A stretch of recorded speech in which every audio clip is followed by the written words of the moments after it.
Hola Nacho, Hola Ana, muy buenas ¿qué? otra vez. Otra vez, repetimos como el chorizo. Sí. Bueno, yo encantada de estar aquí en este espacio compartiendo tiempo contigo y hablando de temas que me parecen súper interesantes. Ujú. Y hoy me apetecía que hablásemos de el manejo del trauma desde la visión de la terapia regresiva, como ese viaje de regreso hacia uno mismo, ¿no? ¿Qué te parece? Parece perfecto. Creo ¿Te que es un gusta el tema tema? muy interesante, donde la gente entenderá muchas de las cuestiones que les pasa y que no puede manejar hoy. Yo creo que muchas veces tenemos una visión del trauma distorsionada. Mm, es como que se ha generalizado una visión del trauma como que el trauma tiene que ser algo como muy grande, como con muchas mayúsculas, ¿sabes? De me tuve un accidente, me maltrataron, me violaron, Sí, como cosas así enormes, ¿no? sí, cierto. Y realmente no tiene por qué ser así. Mm, Podemos hablar de traumas con minúsculas y traumas con mayúsculas. Obviamente, hay traumas con mayúsculas, una violación grupal. La persona es un trauma gravísimo que va a generar secuelas, obviamente, y estrés postraumático y un tratamiento inmediato, seguramente, de intervención psicológica, ¿no? Y luego hay traumas con minúscula que parecen una tontería, pero fíjate, te voy a poner un ejemplo real de mi consulta. Me molan los ejemplos, porque lo hace todo como mucho más didáctico, más fácil de entender. Sí, imagínate, esto es un caso real, imagínate que eres el octavo hijo de una familia de nueve. ¿M? Y mamá no tiene ayuda en casa. Tienes siete hermanos mayores que tú, que ya están en el colegio, que tienen sus tareas, que tienen que merendar. Tú todavía estás tomando pues comida de bebé, ¿no? Y Papitas. sí, y lo que sientes con un pañal en el pasillo de tu casa, lo describes así en la terapia regresiva que hacemos, es que no eres importante. Nada más que eso, no eres importante. ¿Y qué te pasa de adulto hoy? De adulto hoy, esa sensación de no merecer, no ser importante, mamá no me quiere, por eso no está conmigo ahora ni me cuida. Y obviamente depende también de la sensibilidad de la persona. Hay personas más sensibles que otras, obviamente. Se ve claramente como en los mismos hermanos que han vivido las mismas circunstancias, unos están más traumados que los otros, ¿no? Por ejemplo. O unos no están nada traumados y los otros están bastante. ¿Y esa sensibilidad viene de serie o...? Yo creo que viene de serie, que es algo estándar de esa persona en sí misma y que nace así. Recuerdo siempre un amigo ginecólogo que me decía, yo cuando saco un niño, yo sé cómo va a ser, si es tímido, si es sensible, si es de la forma que va a ser, ¿Y nervioso. eso? Y dice, luego los atendía en consulta privada durante años y él veía que se confirmaban sus expectativas. No lo ¿Y sé, cómo lo sabe?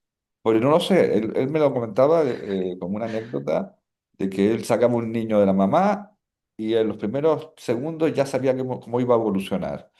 Quizás las primeras reacciones que tiene, claro, llevaba 30 años de ginecólogo y luego siguiéndolos en Claro, había consulta. visto la tira de niños. Sí, claro. Entonces yo creo que es algo ya que viene y que por otro lado, lo vemos en terapia regresiva, se conforma ese carácter, una parte yo creo que viene ya de aprendido de otras experiencias anteriores, pero una parte se conforma en la programación materna que se produce en el momento en que está dentro de mamá, ¿no? También eso puede condicionar porque eso es experiencia, obviamente, del niño. Pero bueno, volvamos al ejemplo que te estaba poniendo. Este chico que, como digo, sentía que mamá no le quería, que estaba de más, que no tenía que haber venido, incluso son frases literales que decía. ¿Qué le ocurría de adulto? Tenía una falta de autoestima terrible, terrible.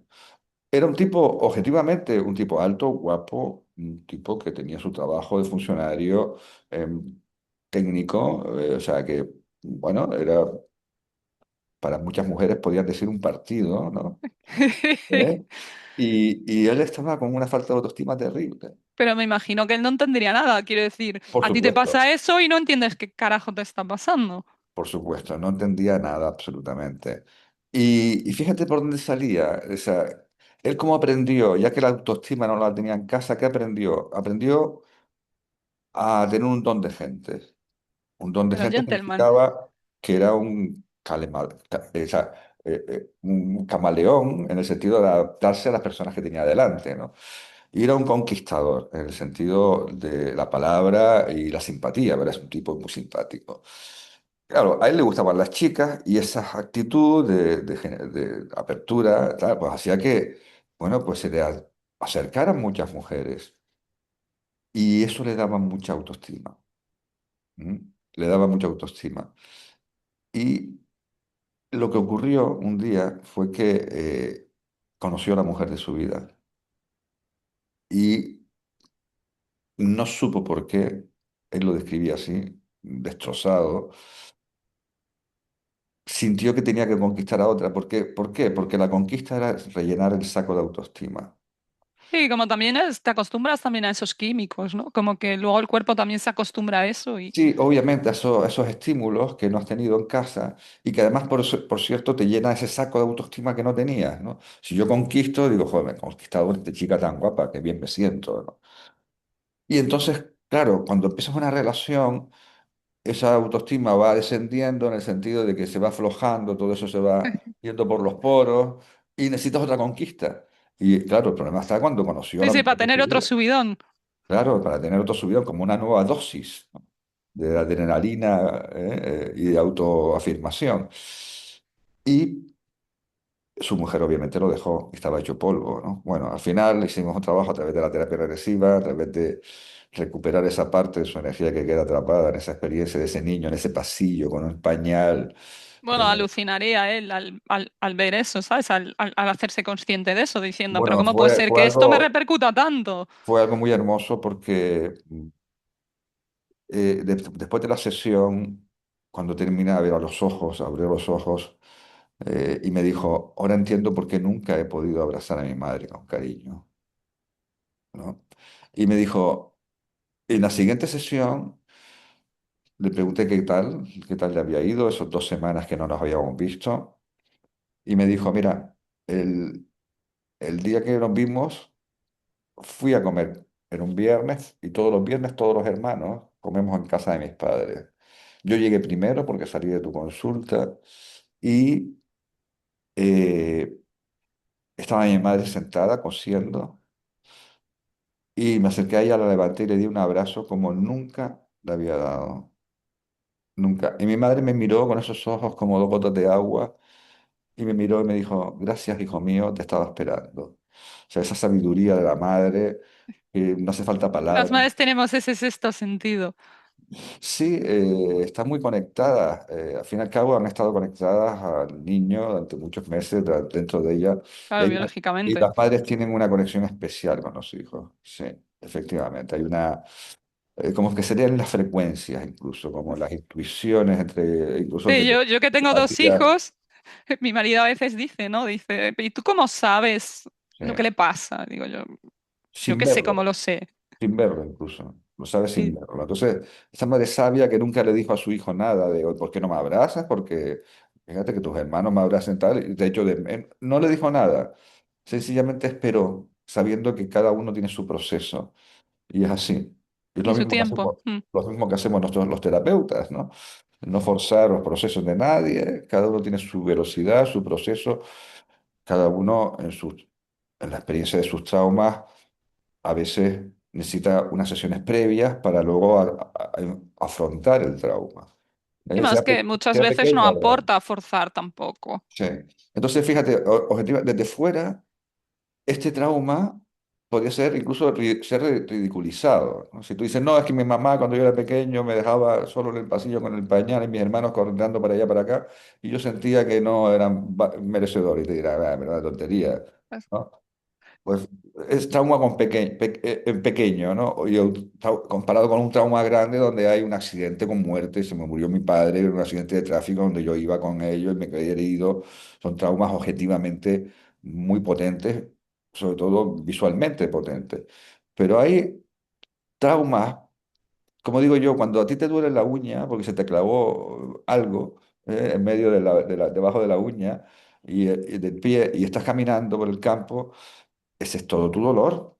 O sea, es el 100% de tu dolor. Y te vas a quejar, te van a decir, es una tontería, una cosita que se es te una clavó. chorrada, si no es nada. Sí, pero resulta que no puedes caminar. Entonces, es todo el trauma. Para cada persona, su trauma es el 100% del trauma. ¿Eh? Obviamente sin adentrarnos en el victimismo, ¿no? Pero hay traumas que realmente son objetivos. Y sobre todo hay un significado su- eh, subjetivo del trauma. ¿Eh? La experiencia del trauma siempre es subjetiva.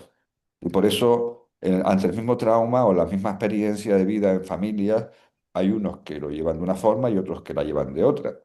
¿Eh? Y eso, como en la subjetividad del trauma está relacionado obviamente con mi carácter, con mi resiliencia, con otras cuestiones que conforman mi personalidad. Eh, Y y además, eso que estás contando eh, enlaza con que tanto en los traumas grandes como en los pequeños, ¿no? Em, no es únicamente aquello que ocurrió, el hecho en sí de lo que pasó, porque realmente eso que decías de que tiene una parte subjetiva, si el trauma realmente fuera eso que pasó, no se podría hacer nada con él, porque lo que pasó ya pasó. sí, exactamente. El trauma, hay un trauma objetivo que parecería que es inmutable, que es un pasado concreto, pero lo más importante es el significado que hay interno de ese trauma para mí, ¿no? Eh, e incluso eh, pueden ser traumas por ausencia, no porque haya ocurrido, como es este caso, este ejemplo que he puesto, ¿no? Es ausencia del cariño que yo necesitaba. Y siendo subjetivo también depende del carácter de la persona, como decía antes, porque hay niños, estoy convencido, después de 22 años trabajando con esto, que hubieran necesitado una madre para ellos solos. En Sí, serio. realmente sí. Sí, ¿Eh? sí, pero por su grado de De sensibilidad. interacción con el mundo, de Sí, sensibilidad, sí, de sí, de todo. súper sensibilidad y hubieran necesitado una madre para ellos solos que le hubiera dedicado el 100% del tiempo. Hace tiempo leí un artículo de una psicóloga que hablaba de esto, además, ¿no? Y me resonó bastante en función de los pacientes que he visto a lo largo de tantos años, que hay personas que necesitan, que con una sonrisa es suficiente para energía, de Mm, autoestima para todo un día, y hay niños que necesitan, sobre todo en los primeros periodos de su infancia, quizás hasta los 5 años, 6 años, una cercanía física mayor. Y esto conecta mucho con nuestro cerebro mamífero, ¿no? Los mamíferos están todo el día, sobre todo de nuestras ujú. similares a nosotros, los homínidos, están todo el día tocándose, todo el día abrazándose, todo el día quitándose los piojos, todo el día. Pero hay una conexión física, hay una conexión Me física, recuerda a los monos ahí, sacando. efectivamente, hay una conexión física que estimula determinadas hormonas que hacen sentir bien, que conforman un entorno de seguridad para ti. Y hay niños que necesitan eso, esa conexión muy cercana. Por eso digo que hay niños que no hubieran necesitado una mamá para ellos solitos, ¿no? Sí, bueno, yo a lo largo del tiempo he tratado mucho con tema de niños y jóvenes. Durante muchos años fui monitora de chavales y entonces ellos contaban, ¿no? Cuando realmente daban un paso a abrir lo que ellos sentían o cosas que le habían pasado. Y cuando hablábamos de todas estas cosas, de cómo era, ¿no? Porque muchas veces yo abría la conversación con ¿y cómo eran las cosas cuando tú eras pequeño, ¿no? Y se repetían ciertas cosas, ¿no? Que a muchos de ellos le habían impactado cosas como no ser escuchado, ¿no? Como cuando es un niño que habla mucho y están todo el rato diciéndole que se calle. No, tú cállate, tú cállate, tú cállate. Pues al final, como que luego muchos de esos reconocían que eso había marcado su timidez. Cuando yo trabajaba con ellos o hablaba con ellos, ellos estaban en la adolescencia, 17, 18 años más o menos tenían, y ellos contaban como esas cosas, ellos notaban como que algo les había afectado, todos esos Sí. comentarios o todas esas cosas, ¿no? El ser ignorado, que da igual lo que hagas, que no te miran, ¿no? Y luego, claro, porque estas son no eventos que ocurren, no traumas, sino son lo contrario, que son cosas que no ocurren, ¿no? Y luego cosas que ocurren pero que parecen desde el punto de vista de un adulto algo, pues una tontería, ¿no? Mm, Pero yo me acuerdo de niño que es una frase dicha por mi padre, por ejemplo, o por mi madre, solamente una frase, estaba rondando en mi cabeza durante meses, te diría. Mira, yo recuerdo aún ahora que hablas tú de frases de estas demoledoras de la infancia, yo recuerdo la de un profesor mío del colegio con el que yo tuve un conflicto porque teníamos ideas diferentes de lo que era posible o no hacer siendo niño. Y me dijo literalmente, me lo dijo en clase delante de todos y me lo dijo estando mi madre porque tuvo una reunión con mi madre y me dijo literal que nunca iba a llegar a nada en la vida. Esa frase estuvo retumbando años en mi cabeza, incluso cuando yo estudiaba en la universidad recordaba a ese profesor diciendo no vas a hacer nada en la vida y yo diciendo pero qué tontería esto, ¿no?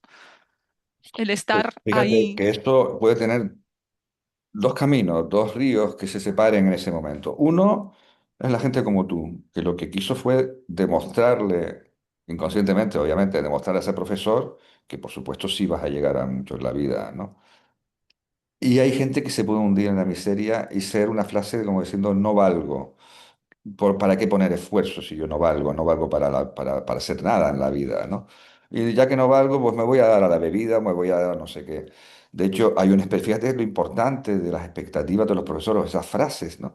Ese experimento que se hizo en Estados Unidos con niños, de hacer un test de inteligencia y decirle a los profesores y a los propios niños, esto en España estaría prohibido, obviamente, en Estados Unidos hacen cosas raras, y sobre todo en los años 60 por ahí 70 donde había manga ancha, y le dijeron a los niños que iban a poner la mitad de los más inteligentes en una clase y la mitad menos inteligente en la otra clase.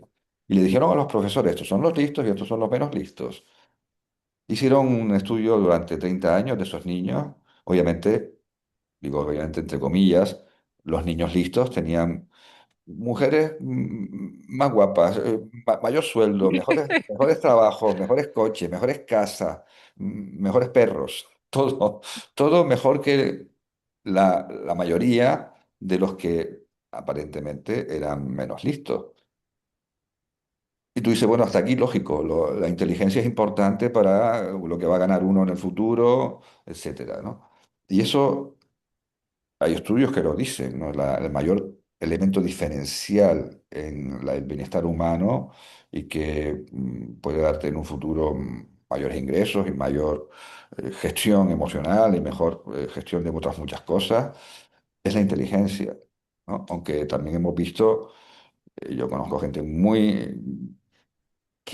tienen vidas envidiables, que no es precisamente que tengan un CI muy alto como se mira la inteligencia Bueno, normalmente. pero es que de ese tema de la inteligencia se Sí, podría hacer otra efectivamente, charla, porque ¿no? además son inteligencias múltiples, Exacto. eh, que, Porque lo que se mide en esos coeficientes realmente sí, deja muchas patas sueltas. efectivamente. Pero bueno, lo que quiero decir con este experimento es que la gracia, entre comillas, de este experimento fue que era mentira que habían distribuido a los niños entre niños listos y niños menos listos. Claro, pero tú date cuenta que al final nosotros, cuando somos pequeños, la referencia que tenemos alrededor la hacemos nuestra, su expectativa, y al final la cumplimos, la expectativa de lo que Claro, tienen, porque lo convertimos en una creencia personal, de decir, ah, si dice que soy listo, pues yo soy listo y lo asumo y claro, asumo ese y no rol. solamente que yo sea listo, sino la expectativa de los profesores.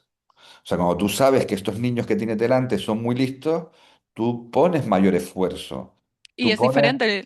claro, y entonces esta expectativa de los profesores y la expectativa de los niños de que eran más listos hizo que se superaran más y consiguieran eso, mejores trabajos, etcétera, etcétera.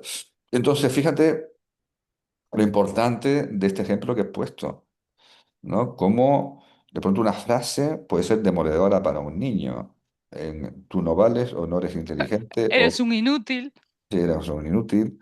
qué burro eres, porque eh, de esas O a cállate mí, para las tonterías que dices, cállate. Entonces yo he visto en consulta muchos ejemplos de esto, de personas que tenían un bloqueo absoluto a través de un trauma que para ellos eran, porque son traumas además que se viven en silencio. Porque, claro, tú vas a casa de mamá, el profesor me dijo que era un inútil, No le hagas Bueno, caso. en mi época, si el profesor te pegaba y tú le decías a tu padre que te había pegado el profesor, te Aún pegaba tu llevabas padre. otra. Te dabas otra, porque dices, Algo habrás hecho", ¿no? El profesor era Dios, hoy es lo En contrario, la mía era, simplemente. no le hagas caso, no tiene razón. Y tú diciendo ya, pero es que yo me siento mal porque me lo ha dicho y no puedo hacer como que no me lo dijo, no puedo olvidarlo esto. Claro, y luego encima no solamente eso, sino luego el entorno que genera, porque cuando te dicen eso, tus compañeros que en general los niños pues son bastante, bueno, inconscientes. Bueno, no vamos a decir crueles, vamos a decir inconscientes de lo que implica eso. Pues el jolgorio de la clase, después de decirte el profesor que eras un inútil, claro, las risas Sí. y todas las No, burlas y que luego te hay pueden gente que hacer. luego no es capaz de hablar en público. Por ejemplo, yo he encontrado mujeres que no eran capaces de hablar en público por un incidente que le pasó en la clase en el colegio y los compañeros riéndose. Totalmente. Sí. Yo he tenido casos de esos, trabajo bastante, tanto como deportistas, por ejemplo. Fíjate, y te voy a poner un caso de un deportista. Era un chico que hoy está jugando en Estados Unidos al fútbol, en la universidad. Está becado por una universidad americana para jugar al fútbol. Y este chico tenía un problema que era que en los entrenamientos era el mejor. Incluso estaba en un equipo de superior categoría. Cuando él tenía 14 años, pues estaba ya en un equipo donde jugaban niños de 16 años para arriba. Y, y porque era muy bueno, ¿no? Y luego, ¿qué le pasaba en el partido de En verdad? el partido era un desastre, fallaba todo. Y él me decía, yo estoy en la fila ya para salir al campo en los partidos oficiales y es que estoy temblando. Ya estoy estresado. Claro, el entrenador no entendía nada, dice, ¿cómo es que haces maravillas entrenando? Y todo era una cuestión de evaluación, todo era una cuestión de que eh, la familia, cuando él hacía cosas de niño, le evaluaba. Si lo hacía bien, había una respuesta moderada, pero si lo hacía mal, había como una exigencia. Era más que crítica, exigencia, ¿no? De resultados. Entonces, claro, cuando él tenía que ser, en un entrenamiento no tienes que ser evaluado, no mucho, es tu entrenador como mucho, pero bueno, y ahí se No diluye. tienes la misma presión. No, para nada, ¿no? No es la presión, no hay público, además, en esos partidos que él jugaba iba público, iban todos los padres y gente aficionada, etcétera. Y entonces cuando tenía que ser evaluado, le temblaban las piernas y no daba pie con bola. Trabajamos rápido porque sabes que en terapia regresiva a veces ese tipo que son cosas muy puntuales. Otra cosa es que sea algo donde hay varios eventos que están conectados y hay que insistir un poco más en algunas cuestiones. Pero en este caso trabajé con él, hice una entrevista, hice una o dos sesiones, creo que fueron. Y te digo, hoy está jugando en Estados Unidos y se sale. O sea, es un tipo que es muy especial jugando, ¿no? Y Ah, tiene resultados hoy en día ya tan buenos como cuando entrenaba, ¿no? Para que veas tú cómo esto que comentas de hablar en público, que la gente piensa que es algo como si como el color de su piel, que no va a cambiar, ¿no? Bueno, salvo que vaya a la playa se ponga rojo o moreno, ¿no? Pero como algo inmutable. Dice, yo sí, estoy yo aquí. recuerdo, ahora que hablas de eso, yo recuerdo a dos mujeres que me contactaron, ¿no? Porque tenían un bloqueo y me decían, joder, pero ¿qué pasa que no somos capaces y tal? Y a una lo que le había pasado, profundizando en cuál era el origen, era que había tenido una exhibición de baile cuando era pequeña en el colegio, salón de actos del colegio, todo lleno de padres, de compañeros, no sé qué, y todos mirando, y ella se tropezó y se cayó. Entonces, claro, el bochorno de ese momento y lo mal que se sintió en ese momento, pues cada vez que se tenía que exponer con gente y en público, se bloqueaba porque decía, me va a pasar igual que entonces, que si entonces me caí, pues ahora me voy a trabar o no me van a entender o lo voy a hacer mal. Entonces había todo un juicio dentro de su cabeza con relación a lo que iba a ocurrir, ¿no? Y trabajando eso, pues luego resolvió eso y también fue en una sesión únicamente. Sí. Sabes que yo una parte de mi vida he vivido trabajando en grandes empresas como economista, que también soy parte de psicólogo. Y claro, he visto en los trabajos como grandes ejecutivos tenían grandes dificultades luego para presentar los resultados en público, ¿no? Iban al consejo, me decían, no, no, preséntala tú, Nacho, ¿no? Y yo El miedo decía, escénico, sí. es miedo escénico. Y me acuerdo la última persona fue un alto cargo de bueno, una administración pública canaria que me dijo, oye, me han invitado a un encuentro internacional, creo que era en Granada, sobre temas de bienestar social, de marginación, etcétera. Y tengo que dar una conferencia en el Pleno ante 500 y pico personas. Y yo es que me tiembla la voz. O Solo sea, pensarlo ya, sí, claro, ahí iba a ir un cargo más arriba todavía, que es político, pero ella es técnico. Y le dijeron, no, no, pero no puede ir, tienes que ir tú. Y hicimos una sesión realmente de terapia regresiva para buscar el origen de esa timidez. Tenía que ver con eso que tú cuentas, de un día en clase una crítica terrible de algo la pasó y profesora a la niña que le decía, tú, tal, los niños se ríen, claro, tú nerviosa ante la mirada de los niños. O sea, tú tienes, en tu inconsciente está metido una información que es cómo los niños te miran y se ríen de ti porque tú te expresas mal, porque a lo mejor esto ocurre muchas veces cuando los niños, fíjate que los niños cuando son muy pequeños, con 3 años, 4 años, 5 años, no sé cuándo empiezan a leer, pero a lo mejor con 4 o 5 años. depende del niño. Pues Yo empecé a leer con 4. sí, bueno, Habitualmente empiezan 5 o 6. pues imagínate con 5. Con 5 años hay niños que nacieron en enero y hay niños que nacieron en diciembre, ¿vale? Hay una diferencia de un año casi, ¿no? Entre Mm, niños, en algunos niños. Eso es muchísimo. Por Es pronto es un un mundo en 20%. esa edad. Es un Mm. mundo, pues es un 20% de la vida de un niño de 20 años, de 5 años, un año, ¿no? Y la evolución del cerebro en esas épocas es grandísima. Entonces, se sabe perfectamente, fíjate, enlazado con lo anterior, que los niños que nacen en la segunda mitad del año tienen menos resultados que los que nacen en la primera mitad. ¿Por qué? Por lo mismo que hablábamos de las expectativas de los padres, de los propios Mm. niños y las expectativas de los profesores. Cuando tú eres más pequeño, tienes menos habilidades para expresar, para leer en público. Entonces tú estás aprendiendo a leer todas las vez, un niño de enero y uno de diciembre. El de diciembre resulta que de pronto pues le cuesta más Se y traba. se pone nervioso y se traba. Y el de enero está con un hablar ligero y alegre, además, porque se siente seguro. Pues tú piensas que eres medio bobo. Entonces, y lo interiorizas, ¿no? Es tu diferente evolución. Incluso aunque haya nacido en enero, puedes tener una diferente evolución que ese mismo compañero que nació en enero, porque no todos somos iguales, ¿no? Sí, sí, En sí, nuestra pasa en evolución. otros, Y en no otros significa aspectos, que pasa el otro sea también. más listo que tú. Puede ser que en conjunto, incluso solamente en la parte de inteligencia intelectual, en el sentido de memoria, en el sentido de cognición, seas tú más inteligente. Sencillamente tu cerebro necesita más tiempo. Una madurez. Esa madurez en que se creen todas las células y se reestructura el cerebro, también va a depender de cómo mamá te habló, de cómo papá te trató, de cómo es tu entorno social, depende de muchísimas cosas. Muchos Pero factores. la autopercepción es lo que crea el trauma. Fíjate, qué subjetivo es. El significado que tú le estás dando a eso y la percepción que tienes de ti mismo después. Efectivamente, ¿no? Bueno, pues esta chica que trabajé con ella, que era esta alta funcionaria, pues me llamó, me mandó un mensaje desde Granada, ¿no? Nacho, me he salido, o sea, he hecho una Eh, conferencia ante el Pleno y me han felicitado gente de muchos países y la verdad estoy encantada, ¿no? Y eso lo he hecho con artistas también. Me ha quedado pena muchas veces de cosas que veo en la prensa, ¿no? De grandes artistas.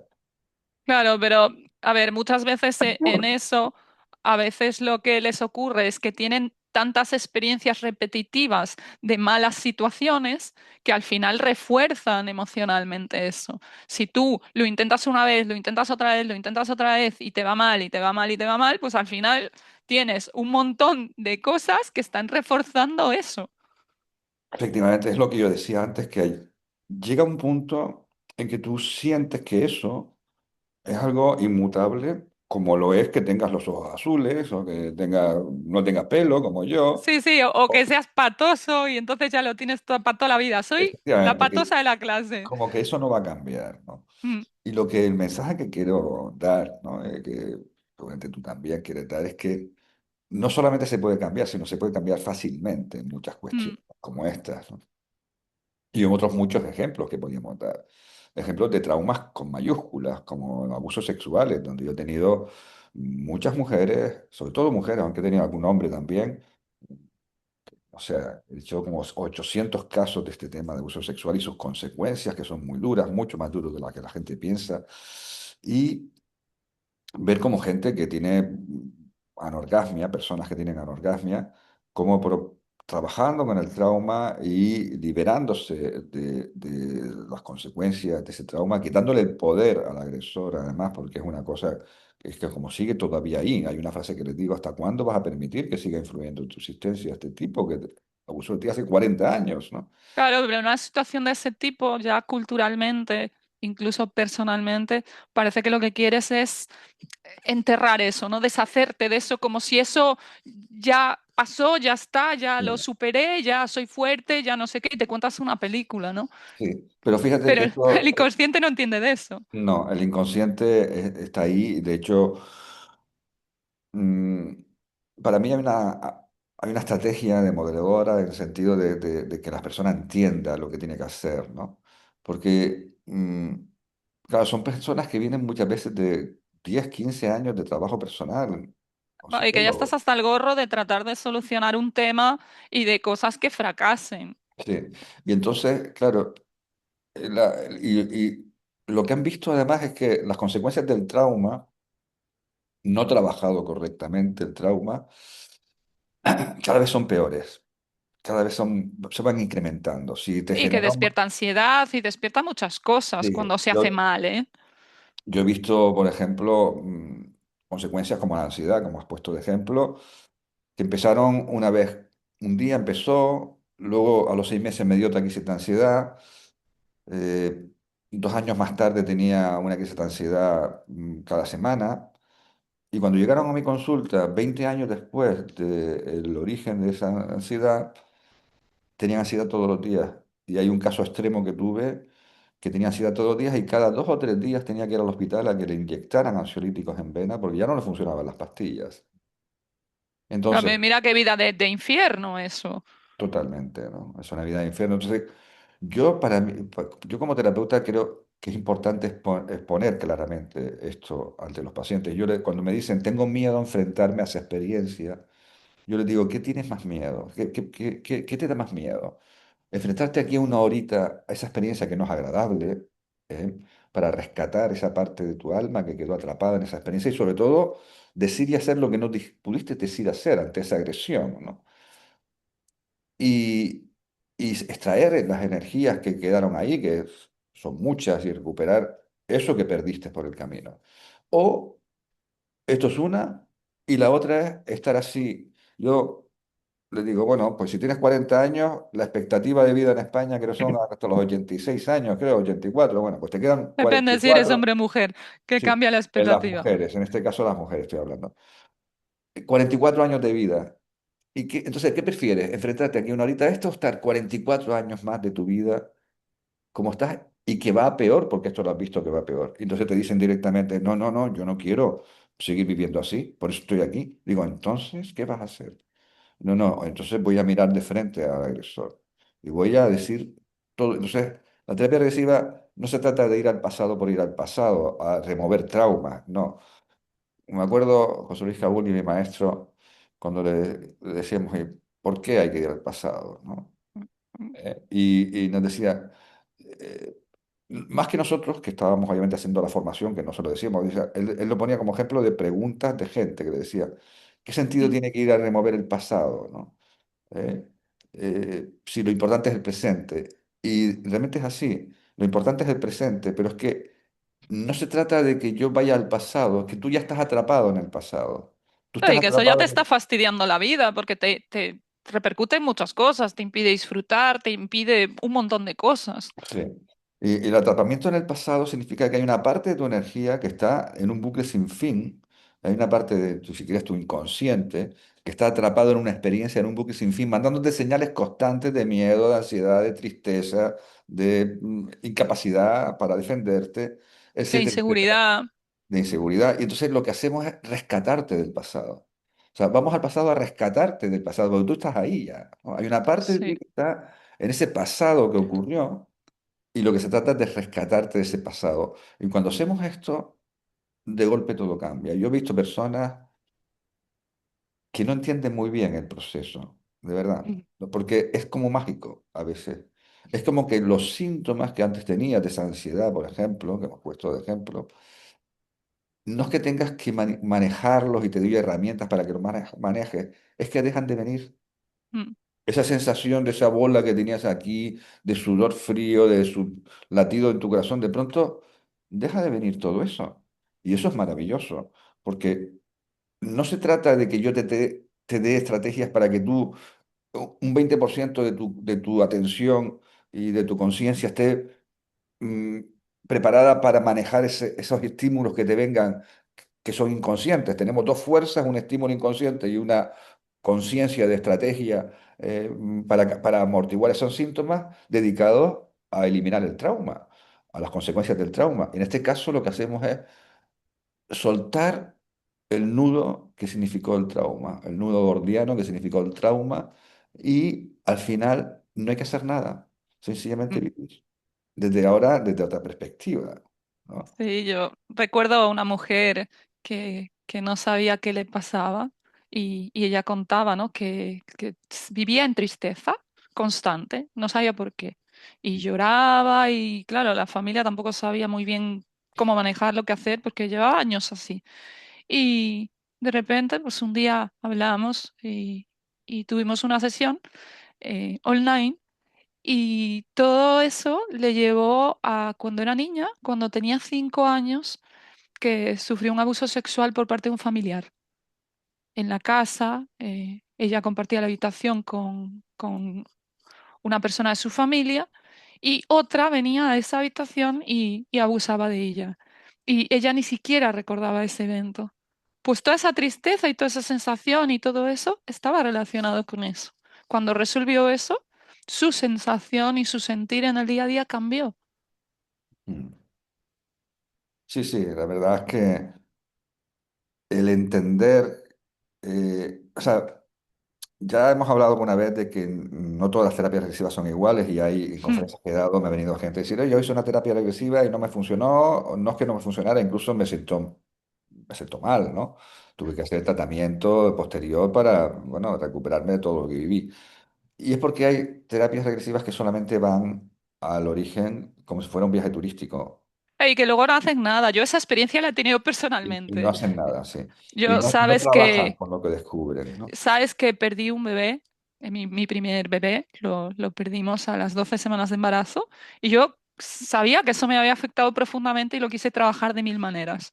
Y Ya. te puedo decir que la colección de fiascos que tuve con ese tema en concreto, que era algo muy concreto, fue tremendo, fue tremendo. Incluso con algunas otras técnicas de terapia regresiva también, que es que llegaban allí y dicen, vale, sí, perdiste el bebé está ahí, no sé qué, despídete, ahora colócalo en el sistema y lo pones al lado de tus otros hijos y no sé qué, va así. Pero el fondo del meollo no estaba resuelto Entonces, realmente. sí, eso me ha ocurrido varias veces en conferencias que he dado, ¿no?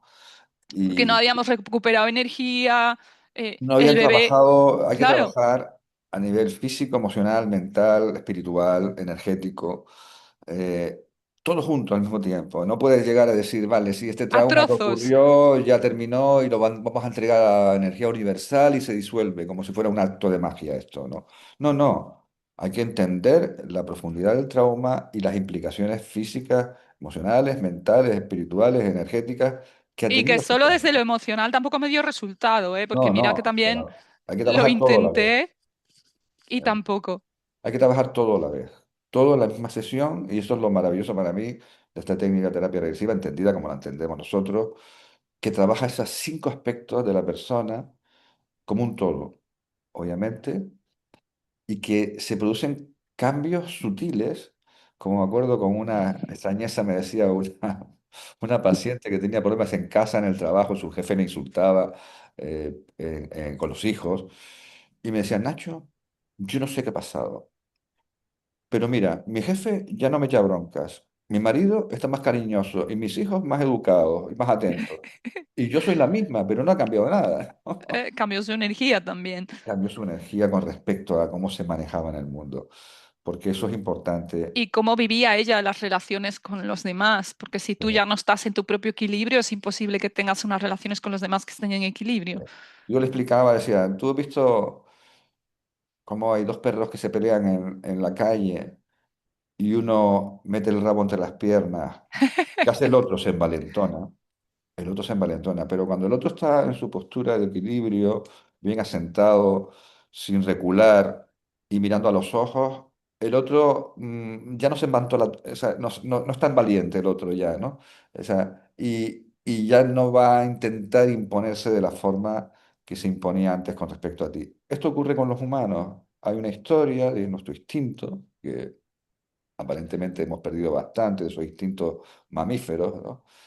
Pero Bueno, hay de todo, sí, bueno, hay algunos que todavía están en esa parte, ¿no? hay de Pero todo, hay de al todo. 100%, pero en todo caso, eh, mantenemos esos instintos aunque no le hagamos muchos casos. O sea, Mm.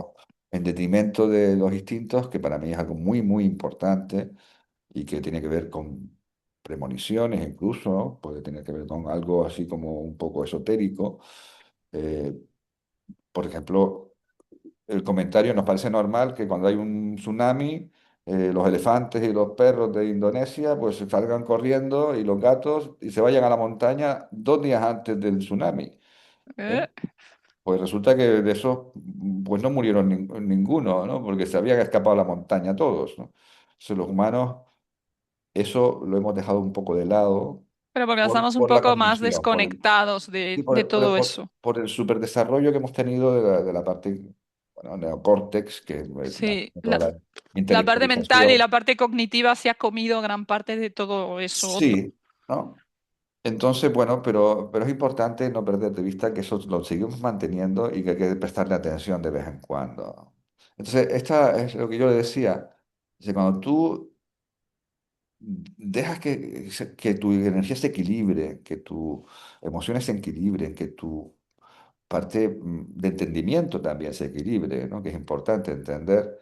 Los dos te ven diferente, tu energía es diferente y ya te van a tratar diferente. Ya ese jefe que te gritaba todos los días, ya te va a ver diferente y como que no se va a atrever tanto, ¿no? Yo le preguntaba, pero grita a todas tus compañeras, no, solamente a mí.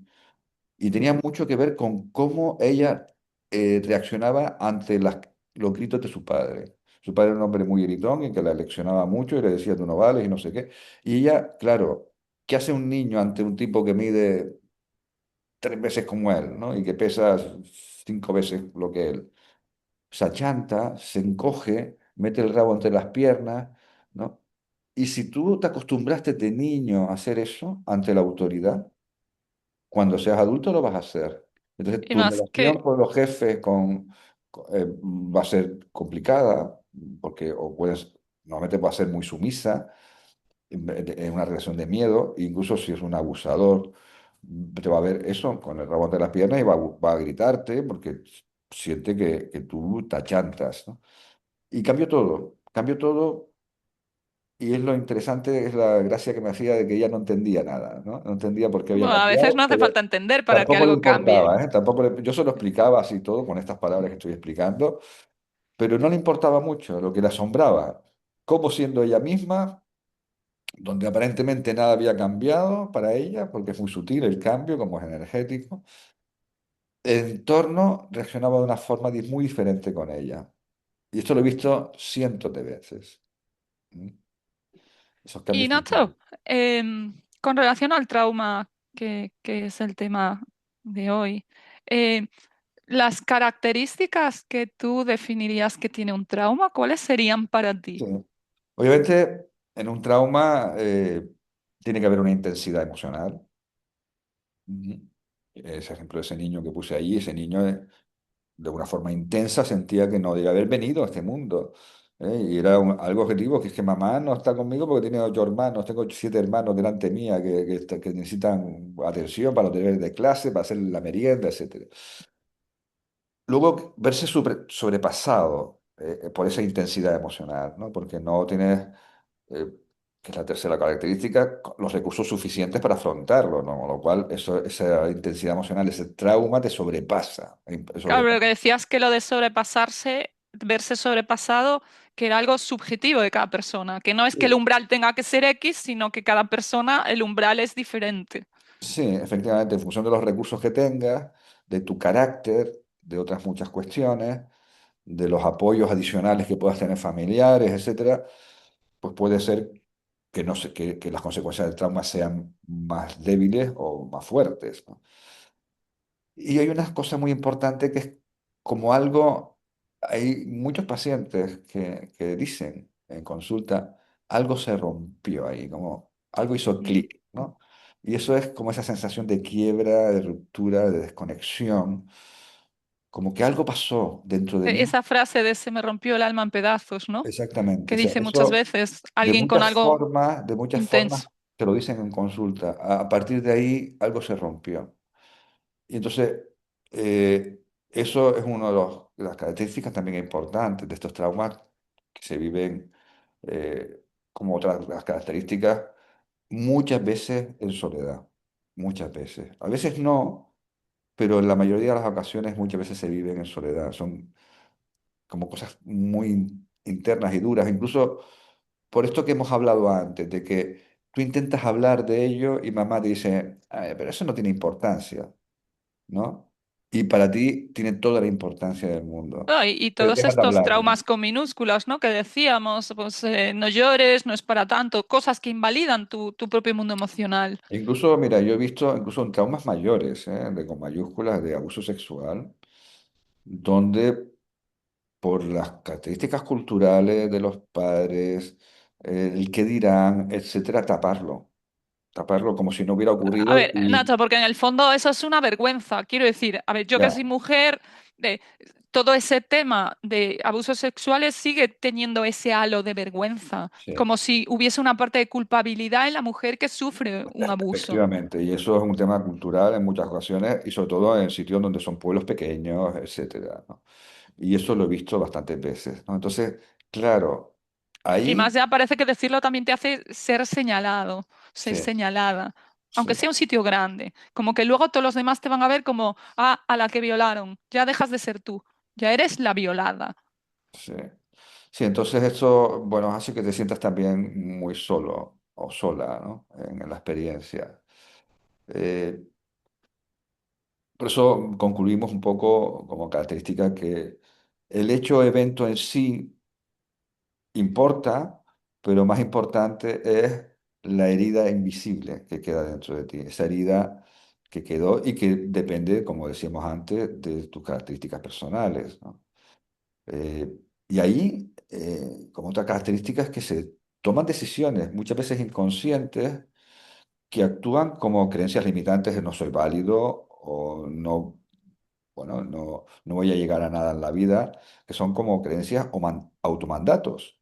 Por ejemplo, esto de no soy suficiente o no soy merecedor de ser querido, por ejemplo. En el fondo es lo mismo, pero visto de perspectivas diferentes.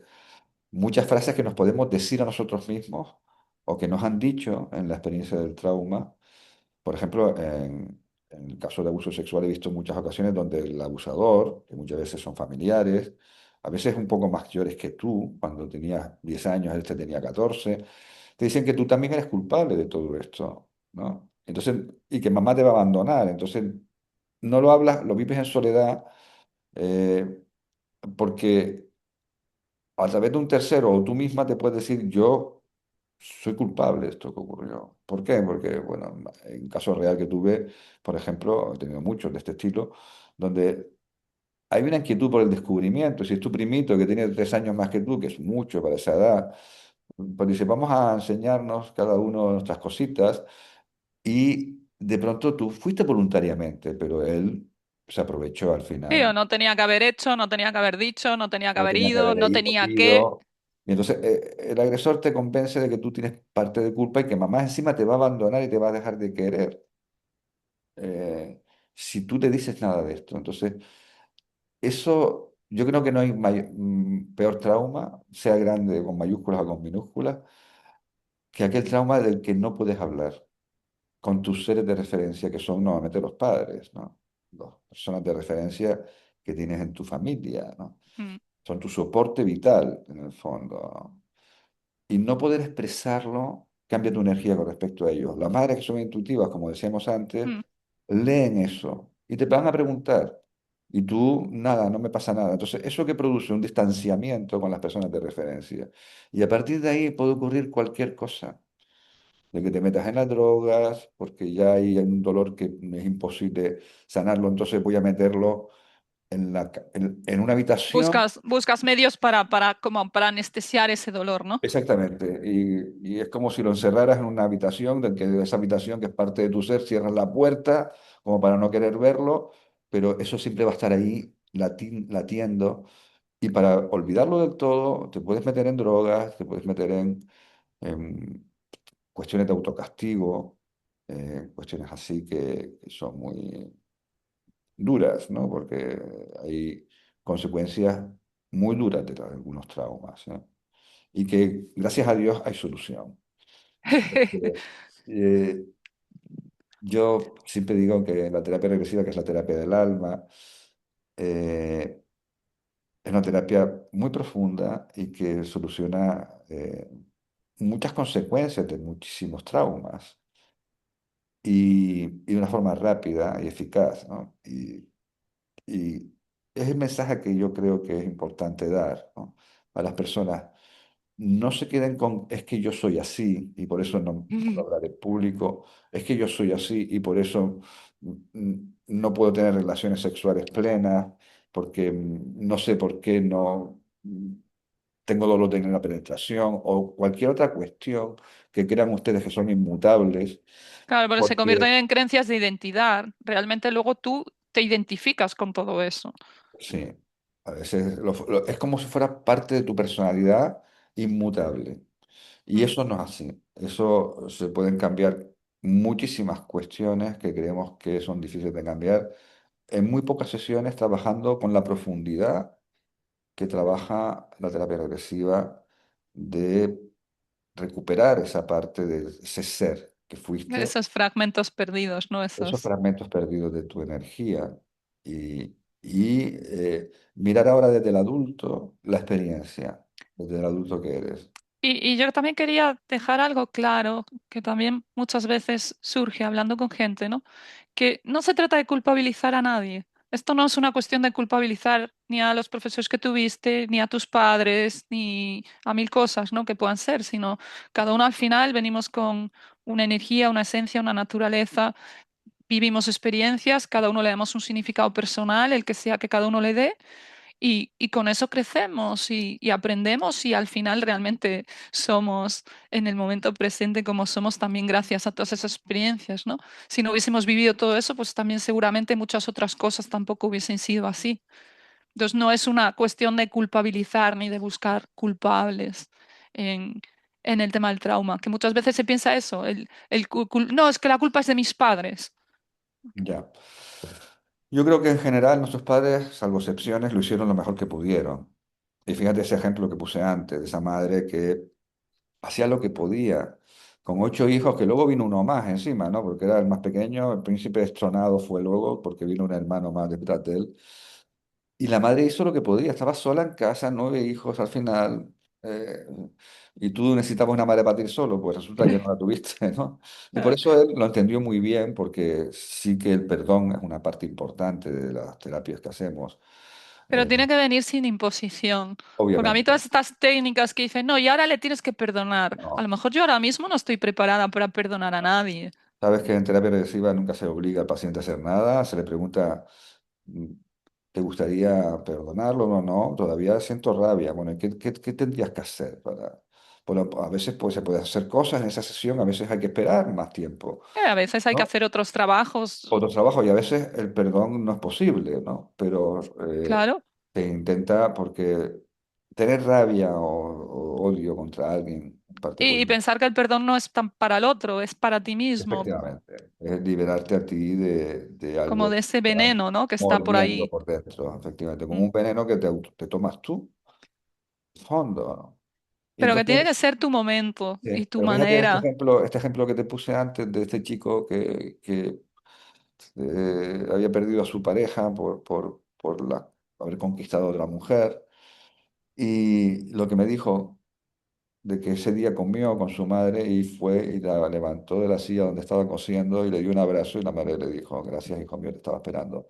Como él entonces entendió eso y perdonó rápidamente, ¿no? Pero sin necesidad de que nadie le diga, ahora tienes que perdonar a tu madre, le vas a No, decir no sé qué, no sé es cuánto, un no sé proceso qué más. natural dentro de la terapia. O sea, tú te vas a dar Claro. cuenta cuando ya eso que tenías lo has vivido de otra forma. Es que yo esa parte, en mi experiencia personal, en todo mi recorrido de búsqueda, Sí, yo he vivido eso también con personas que establecían a priori cómo tenía que ser y lo que yo tenía que hacer y lo que yo tenía que sentir y mil cosas. sí, para mí es un error, Y yo decía, obviamente. esto no me está ayudando. No, lo que no te resuena, yo siempre lo digo, lo que no te resuena en terapia no es bueno para ti. Y el que te intenta obligar a hacer, tener una reacción emocional que no estás sintiendo, el que te digan que los pasos a seguir son siempre los mismos, el que te digan cosas absolutas, siempre o nunca, o si no haces esto, va a Todos, ocurrir esto, eh, incluso que te digan que van a ocurrir cosas terribles si no sigues lo que te están diciendo. Sobre todo, ahí sí que la intuición debemos ponerla sobre la mesa. Y me recuerda a muchos pacientes que vienen a consulta y cuando les veo la segunda vez, porque la primera es una entrevista, ya sabes, no se mm, hace terapia como entendemos terapia, aunque la entrevista también es parte de la terapia. la entrevista, si se hace bien hecha, Es puede una ser una entrevista sesión terapéutica, ¿no? terapéutica que Sí, a la otra persona le ayude sí, a estar también en efectivamente. disposición para el trabajo que luego va a hacer. Pues me acuerdo, te digo, con bastantes veces que cuando llegan la segunda vez, personas con ansiedad, por ejemplo, y le digo, ¿qué tal has estado estos 7 días? Son personas que llevaban con ansiedad a lo mejor la mitad de los días de la semana, ¿no? Desde hace años, ¿no? Dice, oye, pues no he tenido ansiedad. Y se queda muy extrañado de no haber tenido ansiedad, dice, porque realmente no trabajamos, claro, para ellos una entrevista no es un trabajo. Pero lo que ocurre es que cuando tú te muestras como eres, cuando tú no pretendes nada del paciente, te muestras como persona cercana, le cuentas incluso cuestiones personales, muy en contra de lo que nos enseña en la facultad de que hay que mantener esa distancia, ¿no? Yo creo que la conexión con corazón, donde del paciente y el terapeuta, de sentirse humanos los dos, de que yo tengo experiencia en esto y te puedo ayudar, pero estamos al mismo nivel en el sentido en la terapia, en el sentido Y de que que, y que somos no, seres no hay una humanos. consideración de que tú te sientas por ser el terapeuta por encima del otro, que es el paciente, y con esta Sí. desigualdad, ¿no? Sí, entonces ellos muchas veces me dicen, y cuando yo les digo, bueno, esto me ocurre frecuentemente, yo creo que tú lo que ocurrió es que viste como una luz al final del túnel. Porque claro, cuando tú te muestras de esa forma, con esa serenidad, con tranquilidad, dándole ejemplos incluso de ti mismo, ¿no? Porque yo también tuve mis cosas y me trabajé con terapia regresiva y me formé en terapia regresiva y como sabes que tú te formaste conmigo, se hacen muchas prácticas, muchas sesiones donde tú puedes empezar a soltar al lastre y recuperar lo que no tenías que haber perdido en su infancia y perdiste, Mm. y que todo va cambiando de forma natural y tranquila. Entonces, cuando tú te pones, te bajas de esa tarima a la altura del paciente, desde el punto de vista emocional, desde el Lo punto de pones vista... a él en el centro, él, ella, Sí, sí, en el exactamente. centro. Y esto, en el fondo, siempre he dicho que una terapia agresiva es como un baile de dos energías. Es como una coordinación de dos energías entre la del paciente y la del Y terapeuta. cuando hay una escucha de verdad, que no es una escucha para darte respuestas, porque yo no las tengo, entonces Sí. no te las puedo dar, las buscamos juntos, en ese espacio. Y esa parte, para mí, es de quizás las cosas más maravillosas. No tenemos que inventar nada los terapeutas, porque Mm. no somos adivinos. A ver, aunque fuéramos adivinos, no tendría sentido decirle a él lo que le pasa porque no va a cambiar nada, ¿no? Lo que él tiene que vivir en un proceso de autodescubrimiento y nosotros le acompañamos en ese proceso de autodescubrimiento de la mano. Le acompañamos y si se cae le levantamos y le hacemos de soporte emocional, de soporte Sostenemos. Lo sostenemos y es maravilloso porque el paciente cuando descubre, él te dice, ahí va, ¿qué pasa? Ahora me he dado cuenta porque yo siempre tengo que engañar a las personas con las que estoy y tengo que buscar fuera otra vez. O yo ¿Eh? me doy cuenta por qué les dejo yo antes de que me dejen. Por ejemplo, por ejemplo, o por qué no he querido tener hijos, por ejemplo, Mm. ¿no? Eh, y pueden ser vivencias dentro del útero materno o de vidas pasadas, ¿no? El no querer tener hijos, por ejemplo, por experiencias duras, ¿no? Y esto lo hemos vivido todos como pacientes y lo hemos vivido todos como terapeutas, los que nos dedicamos a esto. La cantidad de cientos de experiencias donde, en este caso concreto, de no querer tener hijos, tienen que ver con experiencias del pasado, o como yo viví la infancia, o como yo viví estando dentro de mamá, o experiencias de vidas pasadas. Y que es muy necesario que el terapeuta, el que asume ese rol de terapeuta en una sesión, se trabaje a sí mismo mucho. Yo creo que son de las cosas más importantes. Por eso, en la formación de terapeuta que hacemos, hay un estándar a nivel hispanoamericano que tiene que ver con el número de sesiones mínimas que tienes que hacer de terapeuta y de paciente.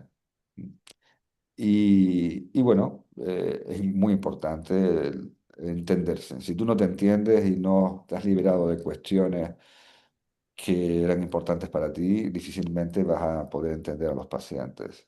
Y no solo entenderlo, sino sostener la sesión para ellos, para que ellos puedan expresar, para que ellos puedan vivir su propia experiencia y su propia vivencia. Así es. Nacho, es muy grato hablar contigo, pero creo que es momento de ir cerrando. Pues sí. Eh, ¿qué, qué dirías para cerrar? Hombre, yo siempre quiero mandar un mensaje de esperanza, porque después de 22 años dedicándome a esto, he vivido tanta desesperanza, tanta búsqueda, como tú viviste. Tantas personas que llevan tantos años invirtiendo tiempo y dinero en soluciones que nunca vienen, ¿no? Eh, esa desesperanza que se produce cuando buscas y no encuentras durante tanto tiempo, o cuando no buscas porque crees, porque tienes la creencia de que nadie te puede ayudar. Porque ya estás cansado. Sí, pero a veces no han venido nunca, no han hecho nunca terapia, sencillamente no sienten, no. Fíjate, yo no hice terapia hasta que encontré la terapia regresiva. En serio, por Claro. intuición. O sea, yo cuando leí un libro de terapia regresiva digo, es esto. Sabes que yo tengo como mucha intuición desde niño. Dije, es esto. Y no me equivoqué. No solamente no me equivoqué, Yo es como, que mi como naturaleza es exploradora y dije, mi búsqueda es y voy a buscar hasta que encuentre lo que realmente sienta que sí es. sí, bueno, a veces el trauma es muy grande, porque como es muy subjetivo, es muy grande, o lo percibo muy grande, también los hombres nos cuesta más, obviamente, buscar este tipo de soluciones, porque nos educaron en que teníamos que ser fuertes. Por eso la mayoría de mis pacientes son mujeres y mis alumnas, la mayoría son mujeres. Entonces, bueno, pues con diferentes características, pero lo importante que quiero decir es que hay esperanza de salir de donde estamos. Aunque creamos que es como si nos hubieran cortado un brazo y ya nunca más va a crecer. No, de verdad que el brazo te puede volver a crecer y volver a tener dos bracitos y dos manos para vivir una vida de una forma diferente, sea cual sea el trauma que haya ocurrido. La experiencia de la infancia sutil o abrupta o objetivamente dura que ocurrió, lo importante es cómo tú lo estás viviendo hoy en día. Y lo importante es el presente. Y la terapia regresiva te ayuda a vivir en el presente, rescatándote del pasado. Bueno, pues a mí para cerrar me gustaría dejar un mensaje muy claro, ya que hablamos del trauma, pues cerrar con eso, que el trauma no es el final de nuestra historia. El trauma para mí ha sido y sigue siendo el punto de partida desde el cual se puede volver a uno mismo y volver a ser al completo y en coherencia. Pues sí, realmente es así. Pues Ana, muchas gracias por este espacio, como siempre. Muchas gracias a ti por tu tiempo y por tu disposición a poder poner palabras a todas estas cuestiones que son importantes. Pues sí, creo que son muy importantes de entender y lo que decía antes, y de ver que hay una luz al final del túnel posible. Así que nos vemos Nos eh, vemos pronto. pronto, nos vemos pronto como decía mi maestro, la semana que viene. Hasta Chao. luego.